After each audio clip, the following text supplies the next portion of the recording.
distinguished audience. It gives me great pleasure to be with you here in Kurt's event and to share a few thoughts. I will not be more than 10 minutes, definitely. I have no presentation as such. I'm just going to make a few points on this subject. Sorry, lost my.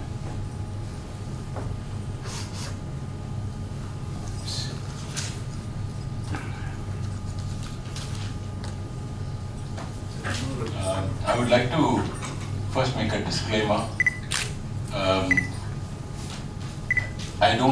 I'm not in the industry right now. I was in this mobile industry for 20 years, but last 2 years, I am now an independent consultant and involved with the Broadband India Forum, which is a think tank and a policy forum. So very intimately involved in all aspects of broadband. That's the first disclaimer, and I'm not working for any company. I would first like to state that in respect of broadband, we are not talking of a mere facility, because I keep references to it as a facility, labels for facilitation, etc. My fundamental belief is that it is not a facility, it's a prime utility. This day and age, it is accepted that we cannot live without broadband, and it is a prime utility. Like the chairman TRI said, 1.4% GDP growth comes from every 10% increase in penetration. Therefore, I would however add that your title, sir, of nutritional criteria is extremely relevant, because it's a prime facility for which nutritional criteria are very important. I believe that in this aspect of labeling, we are talking of transparency. The key requirement is transparency in relation to end users. And as all would agree in this age, transparency is a primary weapon for safeguarding the open internet. When we talk of broadband, when we talk of labeling, we are bound to get into issues of net neutrality. It keeps coming in various forms, and we have to recognize that while we address this problem of labeling. We'll have to see that in this aspect of labeling, we not only talk about traffic management, disclosures around traffic management, about data caps, about speeds, and point of sale requirements. All of these are very important, and I hope that the committee which is looking into it would place adequate emphasis on that. However, I wish to state, and here I respectfully have a slightly different view to Dr. Seth, who made the presentation just now. The situation today, if you talk from a consumer point of view, is that there is an overload of information. I don't want to go to the TRI website and see such a clutter of information. As a common consumer, many of you would not be able to make any sense of it. And I think the need is that information has to be tailored to suit the specific end requirements. Whether the specific information is required for the end user internet community at large or for the edge providers. Because edge providers also nowadays come in as quasi-consumers, and they have their different points of view, commercial points of view. So we have to recognize that there is a difference, and we have to see that information is provided in a tailored form to suit the end user requirement. Therefore, what I would stress on is not just transparency, but meaningful transparency. Transparency which does not feature an overload of data which only confuses and confounds the general public. Too much information can be definitely counterproductive, and we've got examples of that before us. I know of Ofcom experience, even way back in 2013, a very advanced country, advanced economy, much into mobile and broadband before us.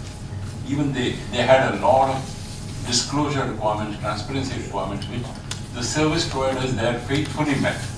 But what they found in their survey, Ofcom, the regulator, they found that only 1%, the disclosure as regards traffic management principles, etc., only 1% of the consumers actually understood it or wanted to use it or used it.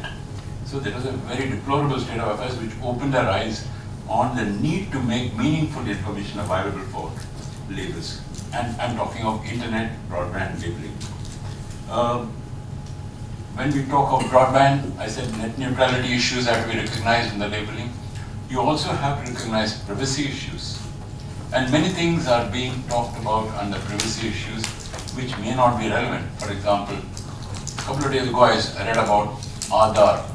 Much is being made about privacy breach there, which is a very, people forget that what are the alternative systems available, how much more robust Aadhaar is, how it takes minimal information, and so the people can be confusing if you do not get to the real roots. And that's why I think in this area, principle-based regulation is most important. We cannot just make ad hoc practices because people may not understand it, and also we need to apply the principles of transparency, openness, non-discrimination, and interoperability very carefully. I can give some examples of this also. I'll come to that. What we need to do is consumer-friendly information. Generally, among service providers, and I've been 20 years with service providers in the industry, it's very common. We normally lapse into technical jargon, telecom-specific jargon. People will talk of latency and jitter and other aspects which people will not relate to in normal life. So we need to have consumer-friendly formats, and like rightly mentioned by Dr. Seth, what I would stress on is not elaborate formats. I've seen the FCC format, which I can show you all if you want, FCC or European format. Nobody normally in day-to-day life will make sense out of it. A service provider can give you 25, 50 tariff plans, and you would be lost in that deluge. So you need to have apps, specific apps which can help the consumer, normal consumer, to migrate and learn about the requirements. I would also like to mention one of the fundamental points. Everybody is talking about the need to have minimum disclosures, where I agree fully with Dr. Sharma, Mr. R. Sharma in the morning. Most of what he said was sheer music to us. But one thing which needs to be very careful, a couple of aspects. Many aspects of deviation are often sought to be justified by using the term laws of physics. I'm a student of them. I love physics. I've studied all my life physics, and I think sometimes we tend to stretch things to justify things. Physics doesn't call for many of the things which are sought to be justified. So the regulator needs to be very careful in that. The regulator also needs to be careful, and for example, on the other side also, to apply the same aspects of broadband labeling for wired broadband and wireless broadband to completely different domains governed by completely different characteristics and limitations. So we need to recognize that and take care of that. Last but not the least, I would like to mention one thing about consumer-friendly practice, which was stressed by the chairman, TRA, and others. See, the very fact, it was very rightly pointed out that for a 100 rupee dispute or grievance, I don't want to go to consumer court, spend 300 rupees, 500 rupees. So what's the answer? I'm reminded that even way back in 1994 or 1995, and my friend Dr. Mahesh here will bear me out, in CRTC in Canada, the regulator, you could pick up a call, and on the call the consumer could get redress. You didn't have to go to elaborate, and you would call a 1-800 number. So he doesn't even incur a telephone. We need, particularly in India, to set up systems like that.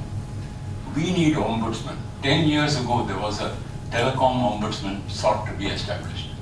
I was very closely involved in that. Unfortunately, due to various circumstances, it could not materialize.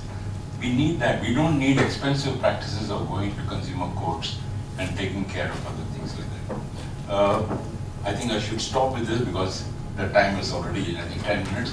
Thank you for this patient hearing, sir. Thank you.